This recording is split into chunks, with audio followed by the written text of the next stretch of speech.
મિત્રો, ચક્રવાત ન્યૂઝમાં આપનું હાર્દિક સ્વાગત છે। હાલ આપણે છીએ મોરબીના જેતપર ગામે। આપણી સાથે સુરતથી કિસાન પુત્ર મયુરભાઈ આવે છે, તો આપણે તેમની સાથે ચર્ચા કરીશું। મયુરભાઈ, તમે સુરતથી આવ્યા છો, આજે આંદોલનનો 11મો દિવસ છે, શું કહેશો? ખેડૂતોને શું સંદેશ આપશો? ખેડૂતને હું એટલું કહેવા માંગુ છું કે આ લડાઈ લાંબી ચાલશે। કેમ હું જોઉં છું 12 મહિના પહેલાની વાત છે, જ્યારે કચ્છમાં બચાવથી આ લડાઈ શરૂ થઈ હતી। ખેડૂતના ખેતરમાં બળજબરીથી વીજ થાંભલા નખાતા હતા અને એ જ લાઈન આજે જેતપર પહોંચી છે।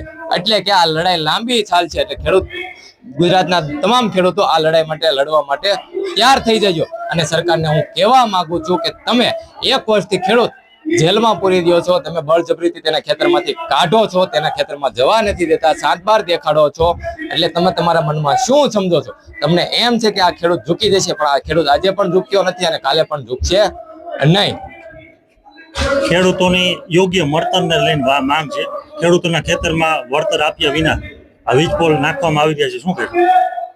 વળતરની વાત કરીએ તો ખેડૂતને હકીકતમાં કેટલું વળતર મળવું જોઈએ? ખેડૂતને હકીકતમાં બજાર કિંમતનું 4 ગણું વળતર મળવું જોઈએ। કેમ કે તેને 5 વીઘા, 10 વીઘા, 15 વીઘા જમીનમાં તાર અને એક થાંભલો આવે ને, એટલે કે તેની 30% જમીન જ બચે, 70% જમીન કઈ કામમાં આવતી નથી।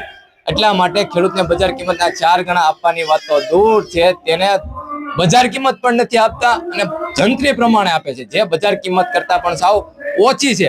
અને આ ખાનગી કંપનીને સરકારે ખુલ્લી છૂટ આપી દીધી છે કે પોલીસનો બળજબરીથી ઉપયોગ કરી ખેડૂતના ખેતરમાં કામ શરૂ રાખે છે, 1 પણ રૂપિયો વળતર ચૂકવ્યા વગર। બાકી નિયમ અને કાનૂન પ્રમાણે જ્યારે ખેડૂતના ખેતરમાં વીજ થાંભલા નાખવાના હોય ત્યારે તેને પૂછવાનું હોય, 10-15 ખેડૂતો સાથે મળી તેની વળતરની રકમ નક્કી કરવાની હોય છે। પણ કાનૂન નિયમ બધાને નેવે મૂકી ઉદ્યોગપતિ મિત્ર માટે માત્ર ને માત્ર ખેડૂત ઉપર અત્યાચાર કરવામાં આવશે, પણ ખેડૂત ઝૂકશે નહીં। આજે મોરબી કલેક્ટર દ્વારા પણ કંઈક એવું નિવેદન આપવામાં આવ્યું કે કદાચ આ આંદોલનમાં આ કચ્છનો મારો તાજો અનુભવ છે, જે ખેડૂતોને અમુક ખેડૂતના ખેતરમાં 2-5 લાખ વળતર આપ્યું, અમુક ખેડૂતના ખેતરમાં 15 લાખ વળતર આપ્યું, અમુક ખેડૂતના ખેતરમાં 30 લાખ વળતર આપ્યું અને અમુક ખેડૂતના ખેતરમાં 73 લાખ સુધીનું વળતર મળ્યું છે। એટલે કે આ ખાલી કલેક્ટર હુકમ, વળતરના નિયમો એ ખાલી કહેવાના છે। જેટલો ખેડૂત લડશે અને જેટલો મજબૂતાઈથી લડશે તેટલું તેને કંપની વળતર આપશે, અને આ હકીકત છે। ગુજરાતના ખેડૂતોને તમે શું સંદેશ કહેવા માંગો? ગુજરાતના ખેડૂતોને હું સંદેશ આપવા માંગુ છું કે આજ અમુક ખેડૂતના ખેતરમાં વીજ થાંભલા આવશે, કાલે તમારો પણ વારો આવશે।